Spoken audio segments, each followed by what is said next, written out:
नमस्कार, मैं हूं आपके साथ मीनाक्षी रजत और आप देख रहे हैं विस्फोट। विस्फोट में आपको दिखाएंगे देश और दुनिया में चल रही जंग की हर खबर के बारे में। लेकिन सबसे पहले आपको बताते हैं कि विस्फोट में आखिरकार आज कौन कौन सी वो खबर है जो हम आपको बताने वाले हैं। तो विस्फोट में आज सबसे पहले हम आपको बताएंगे अमेरिका और ईरान के बीच जारी तनाव के बारे में, जहां एक और बातचीत की कोशिशें लगातार चल रही है। तुर्की में तैयारियां की जा रही हैं, तो वहीं दूसरी तरफ अगर बात करें तो अरब सागर में कुछ ऐसा हुआ है जिससे आशंका जताई जा रही है कि अमेरिका और ईरान के बीच में टेंशन अभी और ज्यादा बढ़ सकती है। इसी के साथ दूसरी बड़ी खबर कौन सी होगी, चलिए आपको बता देते हैं। तो दूसरी बड़ी खबर में हम बात ट्रंप और नेतन्याहू के बीच तनाव चल रहा है उसके बारे में करेंगे। बिल्कुल सही सुना आपने कि ट्रंप और नेतन्याहू, इस्राइल के प्रधानमंत्री के बीच में तनाव चल रहा है। ट्रंप और नेतन्याहू एक ही सिक्के के दो पहलू जैसे नजर आते हैं।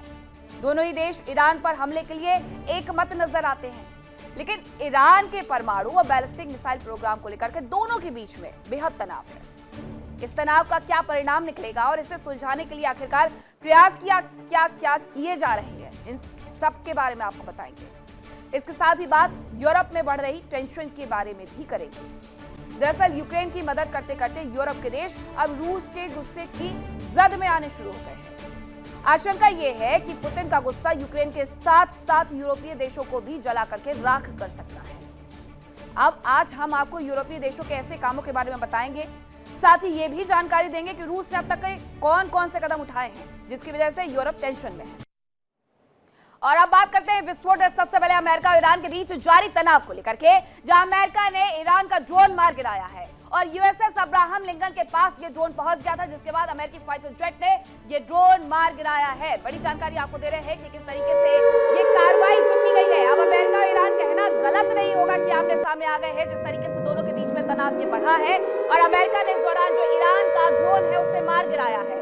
यूएसएस अब्राहम लिंकन के पास तक ये ड्रोन पहुंच गया था, जिस पर यह कार्रवाई की गई है। अमेरिकी फाइटर जेट ने इस ड्रोन को मार गिराया है। इसकी तस्वीरें भी जारी आई हैं। आप जो ये लाल घेरे में तस्वीर देख रहे हैं, ये उसी ड्रोन की है जिसे मार करके गिरा दिया गया है। और ये अमेरिका को सीधे सीधे चेतावनी भी थी। चेतावनी किसकी? ईरान की। चेतावनी यही है कि अगर वो यूएसएस अब्राहम लिंकन के पास भटकने की कोशिश भी करेगा तो ईरान का यही हाल होगा। ईरान ये कह रहा है कि अगर हमारे देश में घुसने का प्रयास भी करोगे तो हम भी पहुंच आपके हर एक सैन्य बेड़े तक रखते हैं। और यही संदेश ईरान की तरफ से दिया गया है इस पूरे कार्य के माध्यम से। जो वहां पर ड्रोन भेजा गया था उसके माध्यम से यूएसएस अब्राहम लिंकन के पास ड्रोन का पहुंचना, यानी सीधी सी बात है कि ईरान ये कहने की कोशिश कर रहा है, चेतावनी देने की पूरी कोशिश कर रहा है कि अगर अमेरिका ने यूएसएस अब्राहम लिंकन के और ज्यादा आगे बढ़ने की कोशिश की तो हम उसका अंजाम बुरा करने वाले हैं। अब ये जो ड्रोन वहां पर पहुंचा है उसे अमेरिकी फाइटर जेट ने जो मार गिराया, उसकी तस्वीरें जरा देख लीजिए। ईरान अपने ड्रोन को लेकर के ऐसी खासियत रखता है जिसकी वजह से रूस भी अभी तक यूक्रेन के साथ युद्ध लड़ पा रहा है। शाहिद ड्रोन, एक ऐसा ड्रोन जिसकी वजह से अच्छा खासा नुकसान कभी भी किया जा सकता है। अब जानकारी एक और आपको देते हैं, जहां ईरान के करीब अमेरिकी तेल टैंकर को रोक दिया गया है। ये ईरान के करीब जो अमेरिकी तेल टैंकर पहुंचा था उसे रोका गया है। स्ट्रेट ऑफ हॉर्मुज में अमेरिका के खिलाफ ये बड़ा एक्शन लिया गया ईरान की तरफ से। ईरानी हथियारबंद बोट ने अमेरिका का ऑयल टैंकर रोक दिया है। ये आप ऑयल टैंकर देख रहे हैं, इसकी जो तस्वीरें है वो जरा देख लीजिए। स्ट्रेट ऑफ हॉर्मुज एक ऐसी जगह है जहां से व्यापार के लिए ज्यादा से ज्यादा देशों की तरफ से जहाजों को वहां से भेजा जाता है। अब ऐसे ने ईरान ने बड़ी कार्रवाई की स्ट्रेट ऑफ हॉर्मुज में और सीधे इसे ही घेर लिया है। यानी अमेरिका को एक और चेतावनी दी गई ईरान की तरफ से। और ईरान बार बार ये कह रहा है कि अब वो पहले से ज्यादा हमले करेगा। यानी 2025 में जो कुछ हुआ, ईरान को जिस तरीके से सबक अमेरिका या नेतन्याहू ने सिखाया था, वो ये समझ ले कि ईरान की तैयारी इस बार बहुत ज्यादा की है। और मिडिल ईस्ट में अगर ऐसा कुछ भी होता है, ये ईरान और अमेरिका के बीच में युद्ध बनता है, तो सिर्फ अमेरिका अकेला नहीं होगा और ईरान भी अपने मित्र देशों के साथ मिलकर के इस बार अमेरिका और नेतन्याहू को मुंहतोड़ जवाब देते हुए नजर आएगा। और ये उसका सिर्फ और सिर्फ एक उदाहरण है। ये जो दो खबरें आपने देखी, ये दोनों खबरें उस बात का उदाहरण है कि ईरान की तैयारी कितनी जबरदस्त लग रही है। ईरानी हथियारबंद जो बोट है वो रोक दी गई है। अब दो खबरें आप देख लीजिए, इन खबरों के मायने जरा समझिए कि ईरान बार बार ये चेताने की, समझाने की कोशिश कर रहा है कि हमारी तैयारी इस बार अमेरिका को एक लंबे युद्ध में खींचने की। और अमेरिका जानता है कि वो किसी भी लंबे युद्ध के लिए ना तो तैयार है और ना ही उतरेगा, क्योंकि उसका इतिहास यही है कि अमेरिका जब जब लंबे युद्ध में उतरा है उसके सैन्य बेड़े को थकान महसूस होने लगती है, वो पीछे हट जाते हैं, उन्हें हार माननी पड़ती है। और अमेरिका ये बर्दाश्त नहीं कर पाएगा कि दुनिया में एक मैसेज चला जाए कि अमेरिका ने हार मानी है। अमेरिका और ईरान बातचीत के जरिए विवाद को सुलझाने की भरपूर कोशिश कर रहे हैं। लेकिन इन सब के बीच अरब सागर में हुई अमेरिकी कार्रवाई के बाद आशंका जताई जा रही है कि ईरान और अमेरिका के बीच में तनाव और ज्यादा बढ़ सकता है। लेकिन क्या यह तनाव विश्व युद्ध 3 की दस्तक है? यह सबसे बड़ा सवाल है।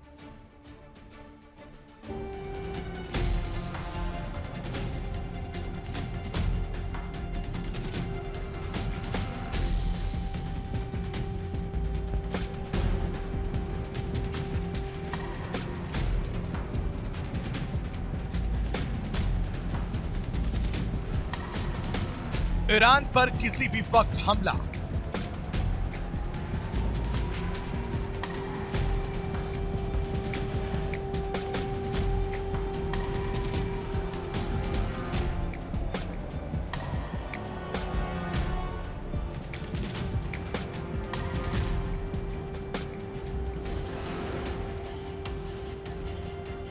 बातचीत की टेबल पर आएंगे यूएस ईरान।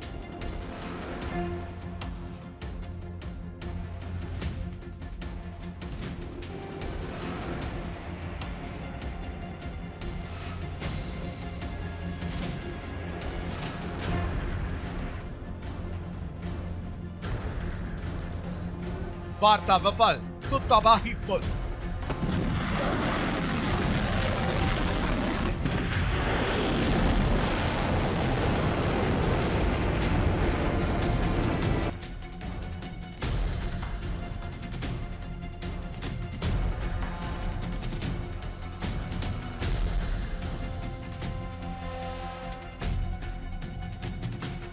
अमेरिका की तैयारी पूरी। ईरान को तबाह करने के लिए जितने सामान और हथियारों की जरूरत है, उससे कहीं ज्यादा तबाही का सामान जमा किया जा चुका है।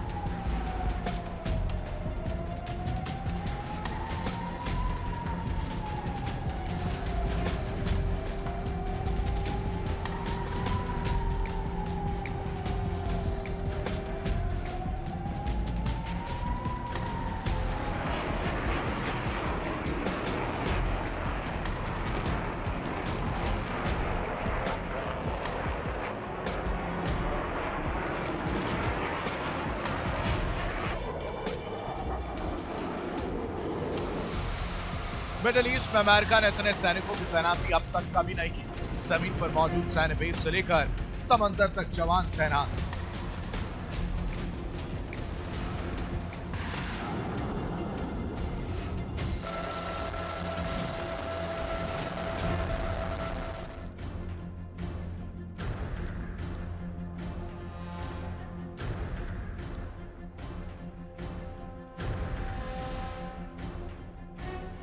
अमेरिका के जंगी जहाज समंदर में लंगर डाले, फाइटर जेट्स लगातार उड़ान भर रहे हैं, एयर रिफ्यूलिंग की प्रैक्टिस की जा रही, कमांडो ड्रिल कर रहे हैं। ये सारी तैयारी ईरान पर हमले के लिए तो है ही, उसके हमलों से बचाव के लिए भी।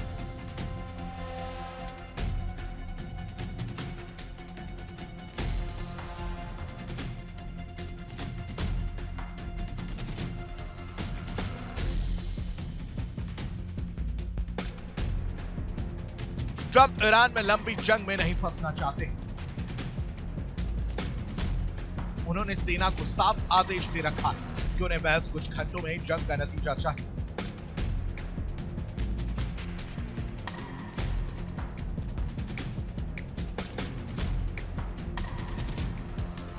हालांकि ईरान की रणनीति अमेरिका को अफगानिस्तान, वियतनाम और इराक जैसी स्थिति में फंसाना है।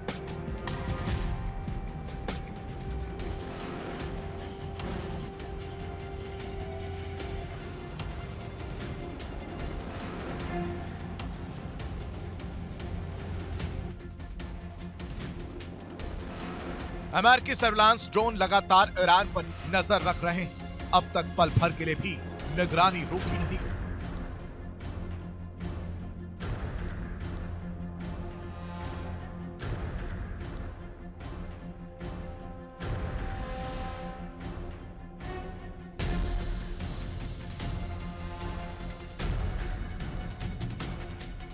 इस बीच समंदर में एक बड़ी घटना घटी जो न केवल तनाव को बढ़ा सकती है बल्कि अमेरिका की सतर्कता के स्तर को भी बताती है।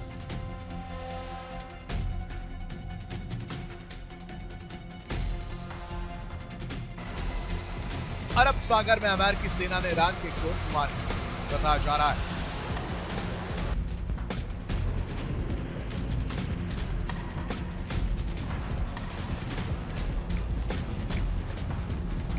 ईरान का शाहिद 139 ड्रोन अमेरिकी एयरक्राफ्ट कैरियर अब्राहम लिंकन की ओर बढ़ रहा था। खतरे की आशंका होते ही अमेरिकी F-35 फाइटर जेट उड़ान भरी और ड्रोन को गिरा दिया।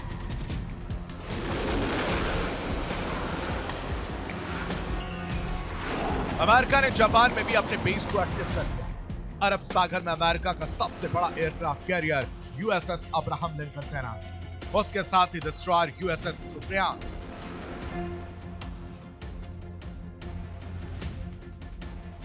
USS Michael Murphy, USS Frank Peterson जैसे डिस्ट्रॉयर मौजूद, जबकि फारस की खाड़ी में USS मैकफॉल और USS मित्चर भी मौजूद है। इनके अलावा भूमध्य सागर में USS बल्गेरी और USS रूजवेल्ट तैनात है। समंदर में अमेरिका ने सबमरीन तैनात कर रखी है जो टॉम हॉक मिसाइलों से लैस है। जाहिर है अगर अमेरिका जैसे बड़े देश की सेना ईरान के बॉर्डर पर हमले के लिए खड़ी हो तो ईरान का टेंशन में आना स्वाभाविक है। हालांकि ईरान ने भी पलटवार की पूरी तैयारी कर ली। सेना तैयार है, जवानों की तैनाती की जा चुकी है, मिसाइल लॉन्चर्स वॉर रेडी किए जा चुके हैं, ड्रोन सेना भी तैनात की जा चुकी है।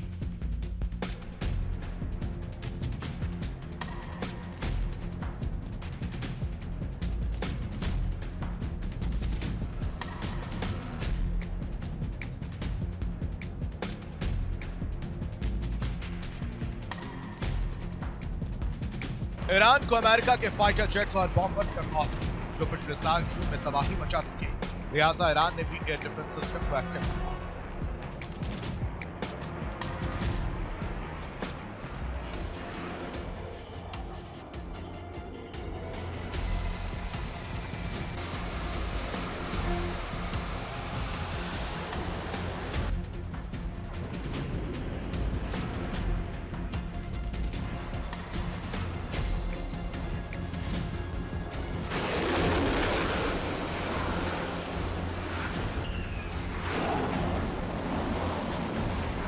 ईरान भी जानता है कि वो अमेरिका के सामने जंग को खींच तो सकता है लेकिन जीत नहीं सकता, और यही वजह है कि बातचीत के लिए तैयार हो रहा है और जंग के लंबा खींचने का खतरा अमेरिका के सामने है।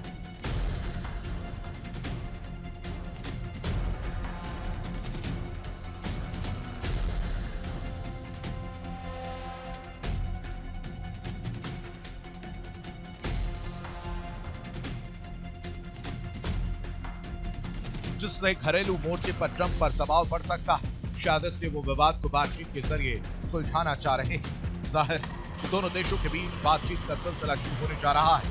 उम्मीद है कि दोनों ही मुल्क कॉमन प्रोग्राम पर सहमत हो जाए और ये जंग शुरू होने से पहले खत्म हो जाए।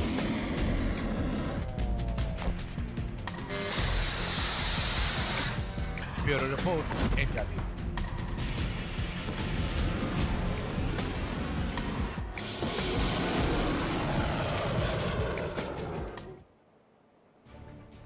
और इस पूरे युद्ध की हलचल के बीच में दरअसल रूस की एंट्री भी दिखाई दे रही है, जहां ईरान में एक बार फिर से रूस का हेलीकॉप्टर दिखाई दिया है। तेहरान में Mi-28 हेलीकॉप्टर को देखा गया, ये जानकारी मिल रही है। तो ईरान में रूस का हेलीकॉप्टर देखा गया। आप समझिए कि रूस को जिस तरीके से ईरान अपने शाहिद ड्रोन और बाकायदा दूसरे ड्रोन को सप्लाई करता है, उसी तरीके से रूस भी उसके साथ पूरी तरीके से खड़ा हुआ नजर आ रहा है। तेहरान में Mi-28 को देखा गया है। ईरान की सेना बताया जा रहा है कि इस्तेमाल करती है रूसी हेलीकॉप्टर का। जो Mi-28 देखा गया है उसकी तस्वीरें जरा देखिए। Mi-28 है ये जो आप उड़ते हुए लाल घेरे में देख रहे हैं, ये जो विमान बताया जा रहा है, ये जो हेलीकॉप्टर बताया जा रहा है, दरअसल ये हेलीकॉप्टर Mi-28 है। इसका इस्तेमाल रूस की तरफ से भी किया जाता है और रूस इस युद्ध की हलचल के बीच में अपने हथियारों का आदान प्रदान कर रहा है। ईरान से वो मदद लेता है यूक्रेन पर आक्रमण करने के लिए, तो दूसरी तरफ अब ईरान को भी उसकी मदद चाहिए। रूस के हेलीकॉप्टर चाहिए, रूस के और भी जितनी भी सैन्य तकनीकियां हैं वो उसे चाहिए, ताकि वो इस युद्ध में अमेरिका को धूल चटा सके। लेकिन ये जो Mi-28 आप देख रहे हैं, ये रूसी सेना तो इस्तेमाल करते हुए नजर आ जाती है, लेकिन इस बार ईरान में जब इसे देखा गया है, यानी कि ईरान भी इसका इस्तेमाल कर रहा है, ये कहना बिल्कुल भी गलत नहीं होगा। Mi-28 हेलीकॉप्टर तेहरान में दिखा है। ईरान की सेना इस्तेमाल करती है रूसी हेलीकॉप्टर का।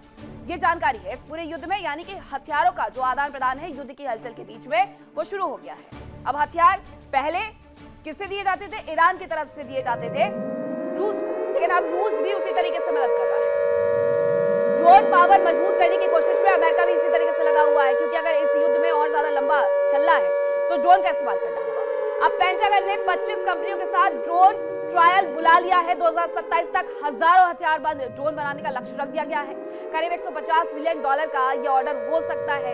इसके पहले भी उसकी तरफ से एक बड़ी डील की गई थी, जिसमें उसने मिसाइलों को लेकर के एक अनुबंध किया था कि 1000 मिसाइल 2000 मिसाइल बनाई जाएगी एक साल में। अब वो ड्रोन को लेकर के अनुबंध कर रहा है।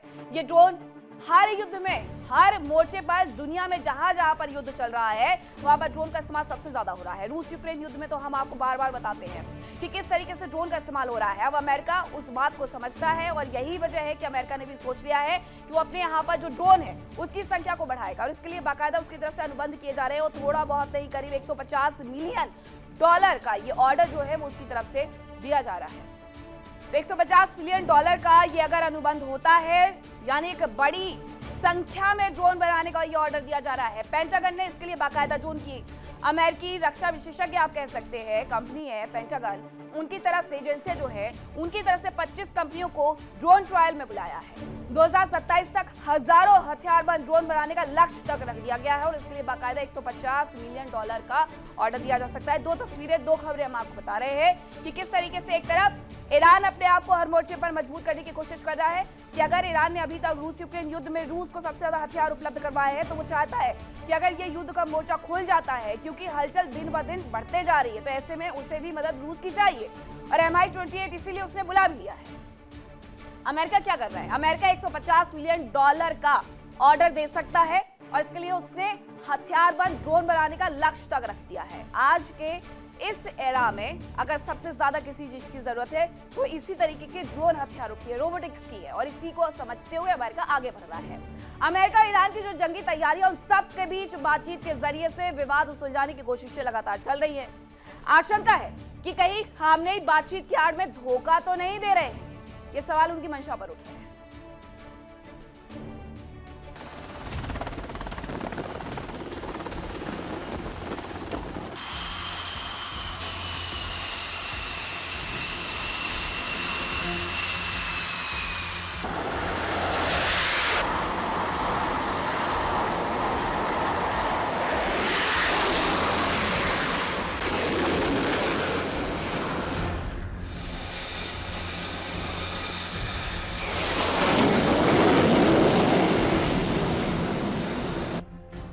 थम जाएगा ईरान का परमाणु कार्यक्रम।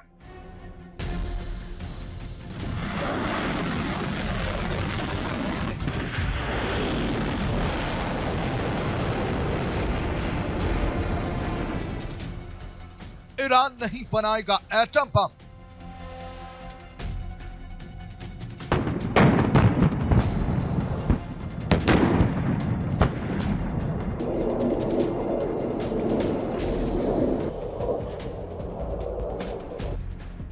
बातचीत वास्तविक या धोखा?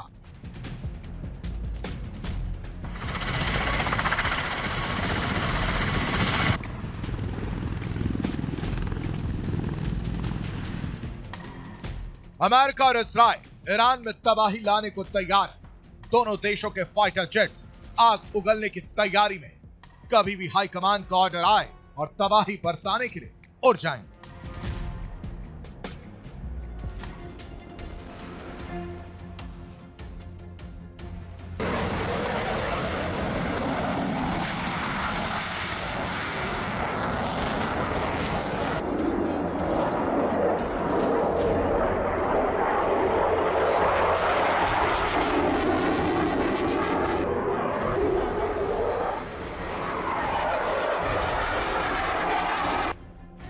अमेरिका और इस्राइल की सेना पिछले साल 12 दिन के युद्ध के दौरान भी ईरान में तबाही मचा चुके हैं। उस दौरान भी दोनों देशों की वायुसेना ने ईरान के परमाणु साइट्स को निशाना बनाकर बम बरसाए थे, तबाही मचाई थी, लेकिन ईरान का परमाणु कार्यक्रम थमा नहीं।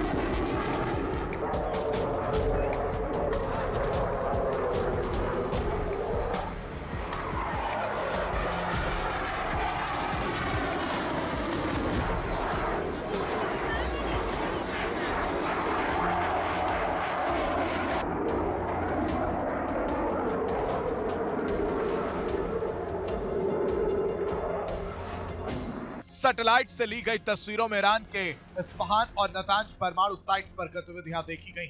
तस्वीरों में दिखाई दिया कि दोनों इस साइट्स पर क्षतिग्रस्त भवनों पर छतें बनाई गई, जिससे आशंका जताई जा रही है कि उसमें ईरान कुछ छिपाना चाह रहा।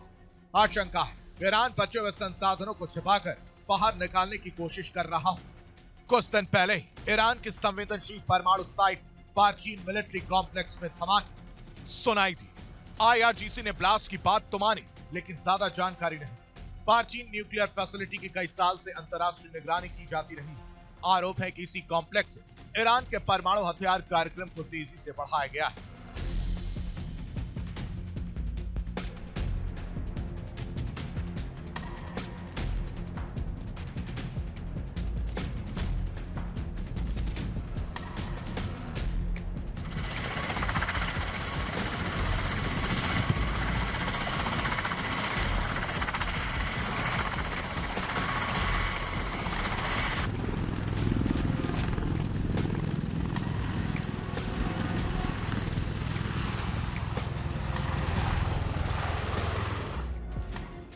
फिलहाल ईरान एटम बम बनाने की प्रक्रिया रोकने को तैयार है। हालांकि बिजली उत्पादन जैसे शांतिपूर्ण मकसद के लिए न्यूक्लियर एनर्जी के इस्तेमाल की प्रक्रिया जारी रखना चाहता है।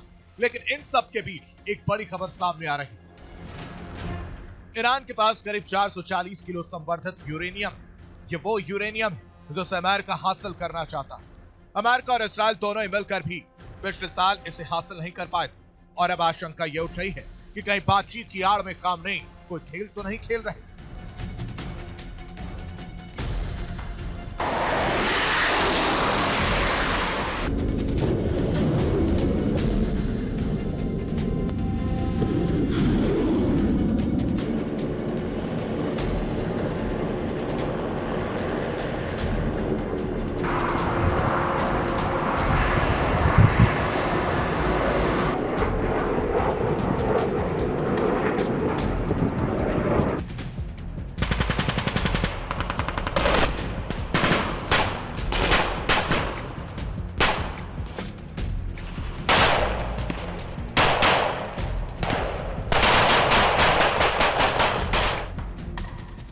खबर है ईरान अपना संवर्धित यूरेनियम रूस शिफ्ट कर सकता है। इस बीच वो अपना परमाणु साइट्स के सबूत भी नष्ट कर सकता है।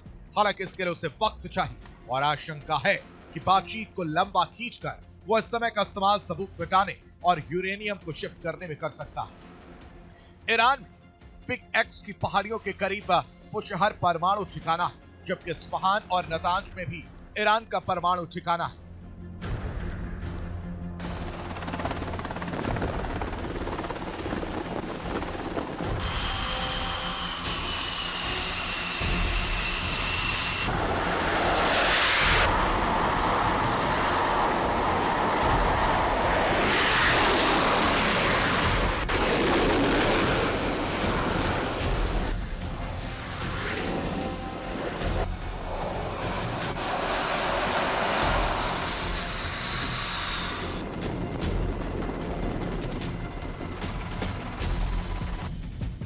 आशंका जताई जा रही है कि कैस्पियन सागर के किनारे मौजूद बंदर अंजाली पोर्ट से शिप के जरिए यूरेनियम को रूस पहुंचाया जा सकता है, क्योंकि अमेरिका रूस पर हमला करने की गलती नहीं करेगा। बताया जा रहा है कि ईरान के पास इतना संवर्धित यूरेनियम है जिससे ईरान अगले 5 महीने 20 से 22 हथियार बना सकता है। जाहिर है कि ईरान दबाव में तो है, लेकिन अगर उसका यूरेनियम रूस तक पहुंच गया तो वो इस यूरेनियम का इस्तेमाल करके रूस में ही परमाणु बम बना सकता है। ऐसे में उसका मकसद तो पूरा हो ही सकता है। Bureau report, India daily.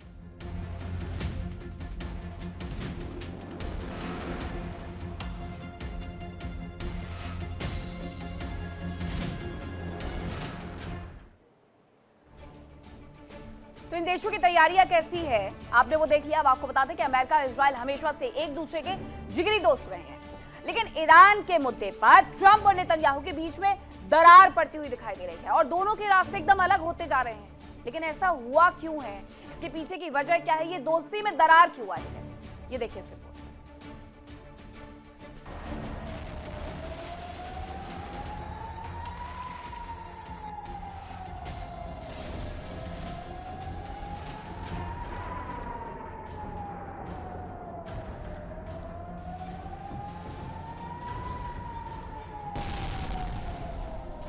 परमाणु कार्यक्रम पर टेंशन।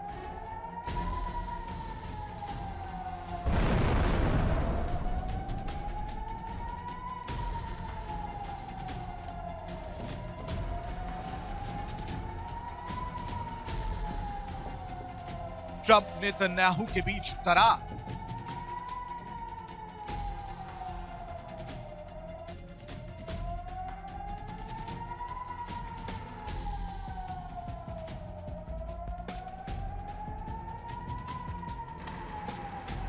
अमेरिका और इजराइल दोनों ही देशों ने ईरान के खिलाफ तैयारियां पुख्ता कर दी। दोनों ही देशों की मिसाइलें, फाइटर जेट और कमांडो वॉर रेडी।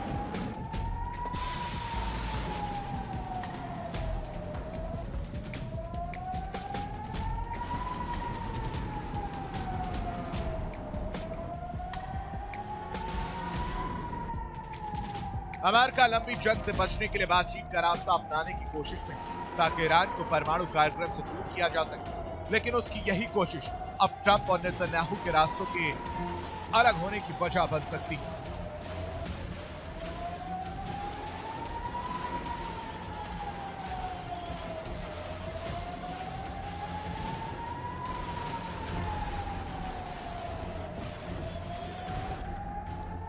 दरअसल अमेरिका ईरान पर दबाव बनाकर ही सही, लेकिन उसके परमाणु कार्यक्रम को रोकना चाह रहा, जबकि इस्राइल चाहता है कि ईरान के परमाणु कार्यक्रम के साथ लंबी दूरी की मिसाइलों का उत्पादन और बैलिस्टिक मिसाइलों का उत्पादन भी रोके।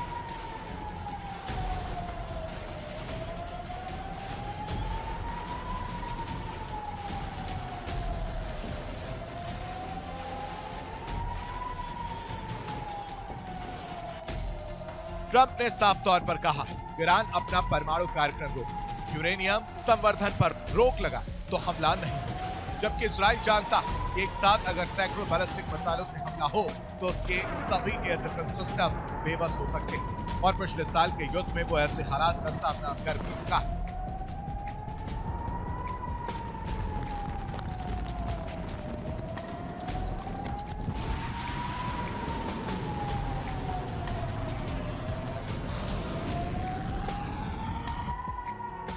शायद यही वजह है कि इजराइल ईरान को कोई भी छूट देने की मूड में नहीं। खबर है कि मोसाद ईरान के अंदर की जानकारी जुटाने में भी जुटी है। उधर खबर है कि तेल अवीव पहुंचे ट्रंप के विशेष दूत स्टीव विटकॉफ ने इजरायली पीएम नेतन्याहू से मुलाकात की। इस दौरान भी नेतन्याहू ने कोई नरमी नहीं दिखाई।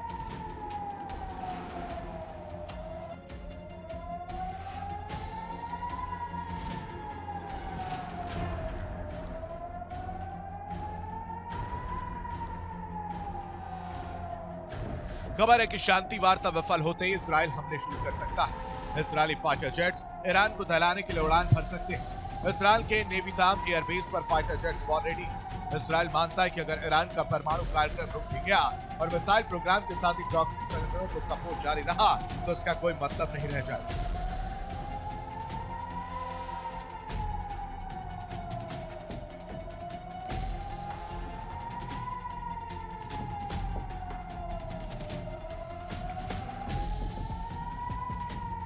उधर इजराइल लगातार ईरान के प्रॉक्सी संगठनों को कमजोर करने में कोशिश कर रहा है। वो सीजफायर तोड़कर गाजा में हमास पर बम बरसा रहा, तो वहीं लेबनान में हिजबुल्लाह के न केवल ठिकानों को तबाह कर रहा है कि चुन चुन कर सीनियर कमांडरों को मौत की नींद सुला रहा है।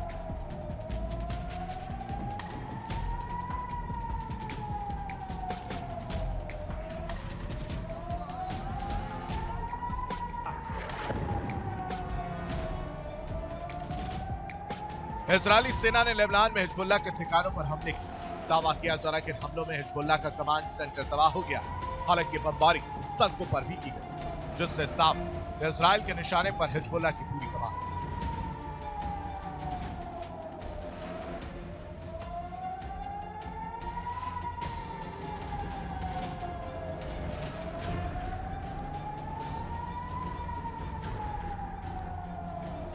हाल ही में इजरायली सेना ने हिजबुल्लाह के सीनियर कमान अली दाऊद अमीज को मार गिराने का दावा किया।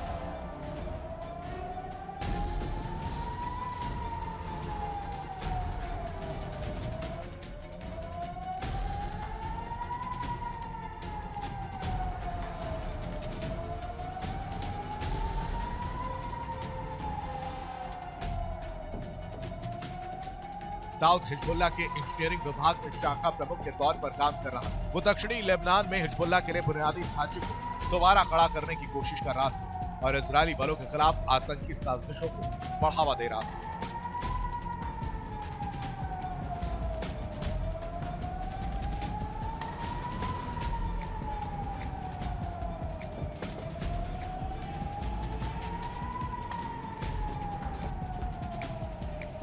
साफ है कि इजराइल ईरान पर हमले से पहले ईरान के प्रॉक्सी संगठनों को कमजोर करना चाह रहा है ताकि ईरान पर हमले के वक्त ये संगठन कोई मुश्किल खड़ी ना कर पाए।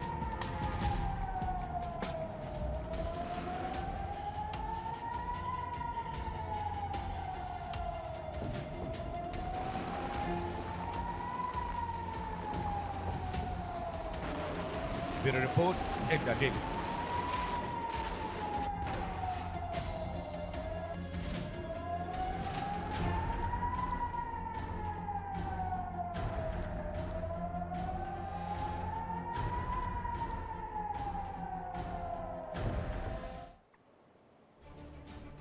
और अब बात रूस यूक्रेन युद्ध की, जहां पोक्रोवस्क में रूस का एक बड़ा हमला देखने को मिला है। रूसी आर्टिलरी से यह अटैक किया गया है। यूक्रेन की कमांड पोस्ट तबाह करने का दावा तक इसमें कर दिया गया है। ये जानकारी मिल रही है कि पोक्रोवस्क में रूस ने एक बड़ा अटैक किया है और इसके दौरान बाकायदा जो रूसी आर्टिलरी है उससे ये अटैक किया गया है ताकि ज्यादा से ज्यादा जो तबाही है वो की जाए और यूक्रेन की कमांड पोस्ट पूरी तरीके से तबाह कर दी गई है। ये जानकारी मिली है। अब जरा ये तस्वीरें देख लीजिए कि किस तरीके से ये हैवी आर्टिलरी का इस्तेमाल किया जाता है ताकि ज्यादा से जो ज्यादा नुकसान है वो किया जा सके, जिसकी वजह से जो यूक्रेन के जवान है, जो सैनिक है, वो पीछे हटने के लिए मजबूर हो जाए और इसके लिए हैवी आर्टिलरी इस्तेमाल करते हुए हैवी फायरिंग की जा रही है और यहां से यूक्रेन की पोस्टों को बार बार तबाह करके सैनिकों को हटाया जा रहा है। वहां वो पूरी पोस्ट खाली करके रूस ये चाहता है कि वो आगे बढ़े और वहां पर जाकर के अपना हमला करने के बाद उस पर अपना दावा भी कर दे और यही उसकी तरफ से एक बार फिर से किया गया। ये जरा तस्वीरें देखिए कि किस तरीके से यहाँ पर बार बार इसी तरीके से हैवी फायरिंग देखने को मिलती है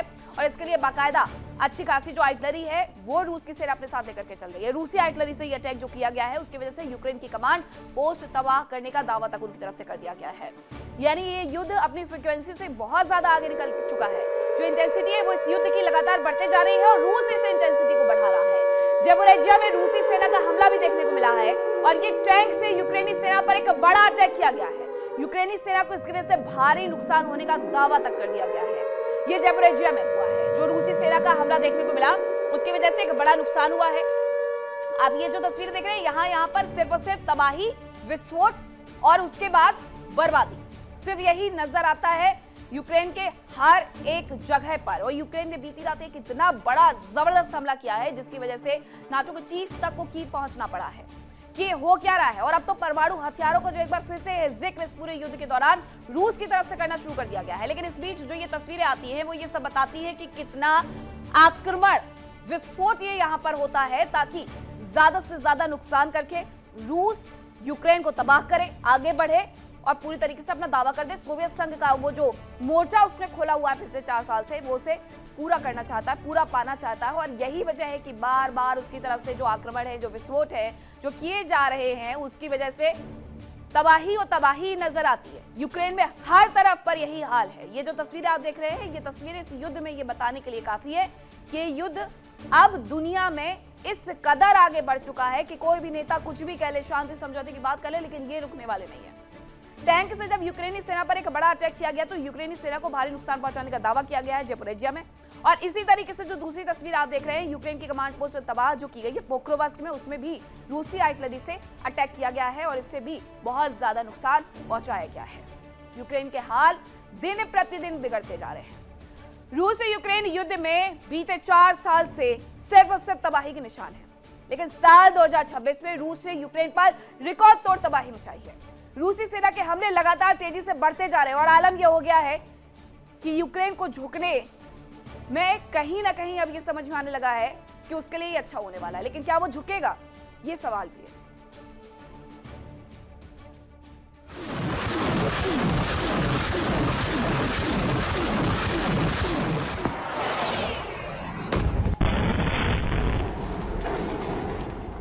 फिर दहला यूक्रेन।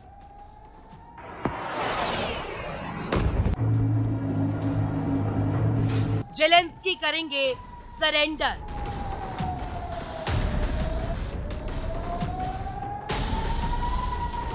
रूस का इस साल का सबसे बड़ा अटैक।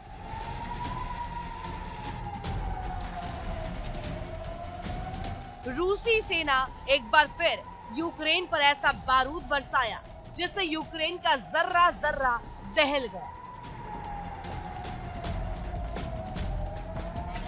पुतिन के जवानों ने ऐसी बारूदी बारिश की जो इस साल में सबसे ज्यादा।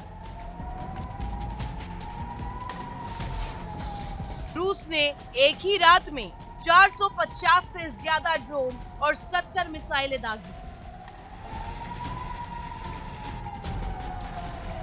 साफ है कि रूस और यूक्रेन के बीच बातचीत का दौर जारी है, लेकिन ये प्रक्रिया इतनी धीरे चल रही है कि ऐसा लग रहा है कि इसके मुकाम तक पहुंचने के पहले यूक्रेन पर रूस का कब्जा हो जाएगा।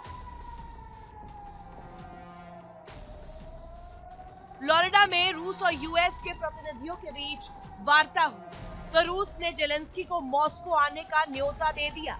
हालांकि रूस ने ये साफ कर दिया है कि पुतिन और जेलेंस्की के बीच मुलाकात केवल मॉस्को में ही हो सकती है और इसके लिए किसी भी वैकल्पिक जगह पर विचार नहीं किया जाएगा।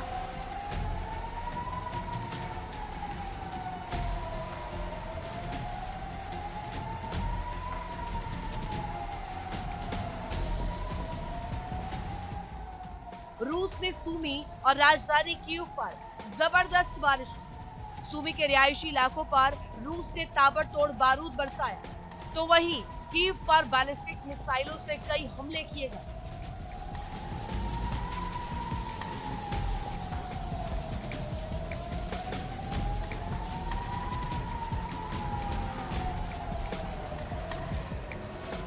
सूमी में रूस के निशाने पर थर्मल पावर प्लांट्स रहे जिन पर पैप 250 बमों से हमला किया गया, जबकि खार्किव में भी ऊर्जा संयंत्रों पर अटैक किए गए।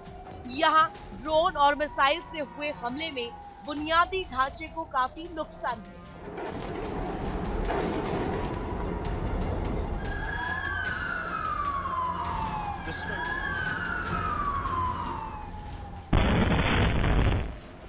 रूस ने कीव पर एक ही रात में 45 से ज्यादा मिसाइलें दागी और 100 से ज्यादा ड्रोन अटैक किए। यूक्रेन ने आरोप लगाया कि रूस ने हमलों में हाइपरसोनिक मिसाइलों का भी इस्तेमाल किया।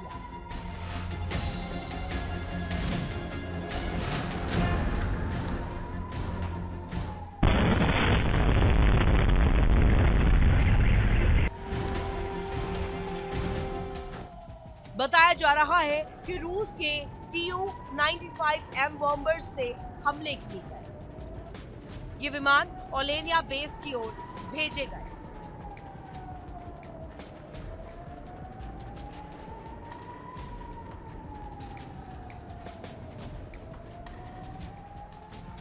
यूक्रेन के राष्ट्रपति जेलेंस्की ने एक ही रात में लगभग 450 लंबी दूरी के ड्रोन और 70 अलग अलग तरह की मिसाइलें दागी। इनमें 32 बैलिस्टिक मिसाइलें भी शामिल थी। बताया जा रहा है कि इन हमलों में यूक्रेन के 10 लोग घायल हो गए।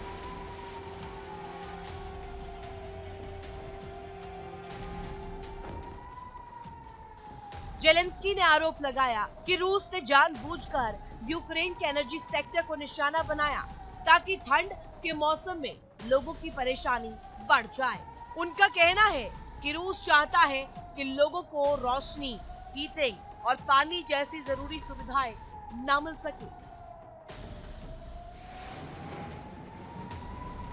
यूक्रेन की निजी बिजली कंपनी डीटेक ने बताया है कि इस साल बिजली व्यवस्था पर यह सबसे बड़ा हमला था। हमले के समय कीव में तापमान -20 डिग्री सेल्सियस तक पहुंच गया था और अगले दिन भी तापमान -16 डिग्री बना रहा। इस बीच यूरोप टेंशन में है। आशंका है कि यूक्रेन युद्ध का विस्तार हो सकता है।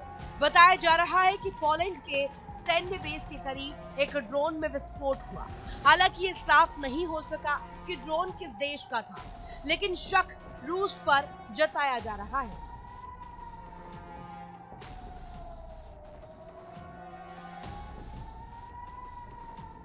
ऐसे में सवाल यह है कि इस ड्रोन अटैक के जरिए रूस क्या संदेश देना चाहता है।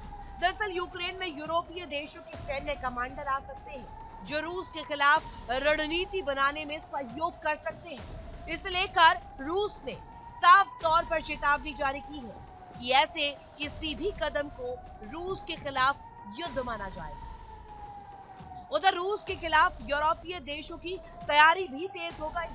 जर्मनी और पोलैंड के साथ ही बाल्टिक देश भी तैयारियों में जुटे हैं। खबर है कि रूसी सेना के पास लिथुआनिया में करीब 2000 जवानों की तैनाती की गई है। इसके अलावा बाल्टिक सागर और अटलांटिक महासागर में रूस की शैडो फ्लीट के खिलाफ कार्रवाई भी की जा रही है, जो पुतिन का गुस्सा भड़का सकती है। साफ है कि पुतिन के गुस्से की आग में यूक्रेन तो पिछले 4 साल से झुलस रहा है। अब ये आग यूरोप को भी अपनी चपेट में ले सकती है। ऐसे में इस युद्ध के विश्व युद्ध में बदल जाने की आशंका जताई जा रही है। Bureau report, India day.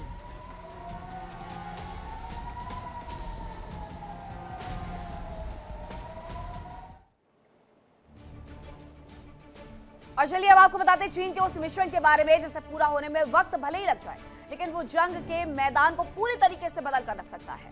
बिल्कुल, हम बात कर रहे हैं चीन के एक ऐसे नए हथियार स्पेस वॉर को जो जन्म देने जा रहा है। वो स्पेस वॉर आखिरकार है क्या, किस तरीके से डिजाइन किया जा रहा है और कब तक ये बनकर के तैयार हो जाएगा जो युद्ध में पूरी तरीके से उसकी दिशा को मोड़ सकता है।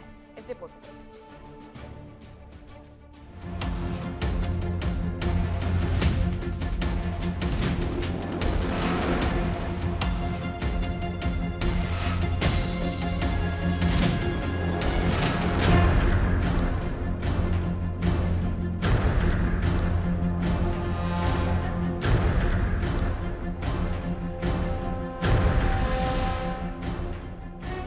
साइंस एंड फिक्शन की फिल्मों में दिखाई गई कल्पना को चीन अब हकीकत में उतारने जा रहा है।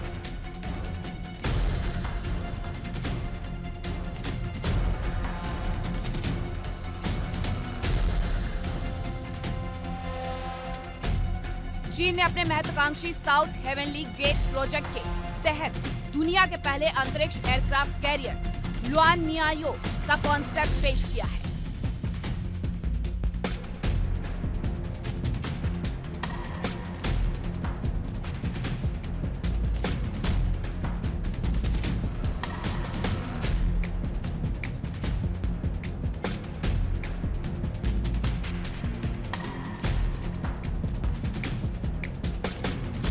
जो 242 मीटर लंबा और स्टार वॉर्स जैसी टेक्निक से लैस होगा। ये पृथ्वी के वायुमंडल के किनारे से हाइपरसोनिक मिसाइलें और अनमैन्ड लड़ाकू विमान तैनात कर सकेगा।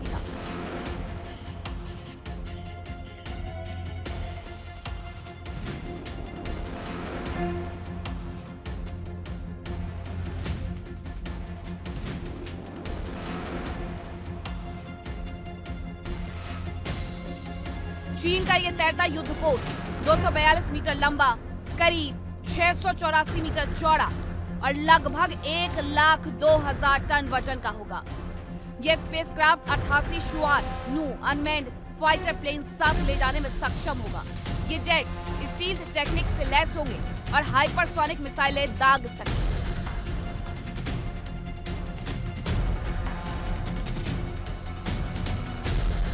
एक्सपर्ट्स मानते हैं कि अगर चीन का यह मिशन सक्सेसफुल हो गया तो ये दुनिया के हर डिफेंस सिस्टम को फेल कर देगा। ये एयरक्राफ्ट कैरियर जमीन से हवा में मार करने वाली मिसाइलों और मौजूदा फाइटर जेट्स की पहुंच से बहुत ऊपर होगा। ये सीधे अपने टारगेट के ऊपर जाकर हमला कर सकेगा।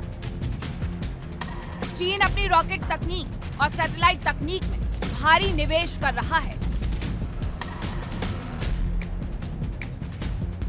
चीन का ये aircraft carrier Luanniao south heavenly project के तहत बनाया गया।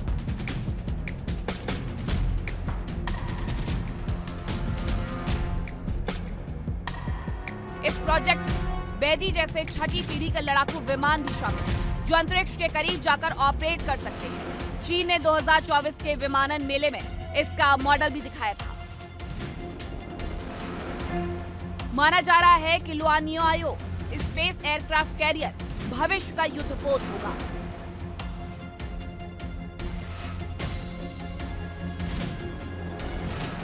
यह पृथ्वी के वायुमंडल की सीमा पर रहकर पूरे ग्रह पर नजर रख सकेगा।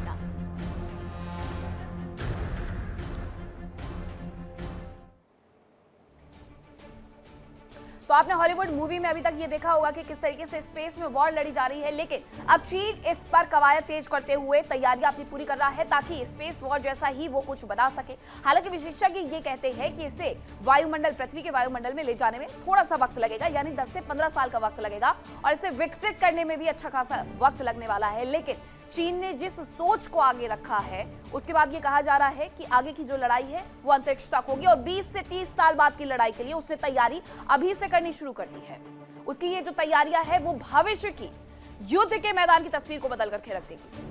चीन अपने हथियारों को लेकर के, अपनी सेना को लेकर के हमेशा नाम में रहता है, लेकिन चीन ने इस बार जो स्पेस वॉर जैसा हथियार तैयार किया है, करने की कोशिश कर रहा है, डिजाइन कर रहा है, उससे बाकायदा ये कहा जा सकता है कि चीन इस सोच में बाकी दुनिया के देशों से कई ज्यादा आगे बढ़ा हुआ नजर आता है। अमेरिका जो मिलिट्री में नंबर 1 पर आती है, लेकिन उसने भी अभी तक स्पेस वॉर सिर्फ और सिर्फ अपनी फिल्मों में ही दिखाया है, आगे नहीं बढ़ पाया उससे। विस्फोट में आज के लिए इतना ही। कल फिर होगी मुलाकात नई खबरों के साथ।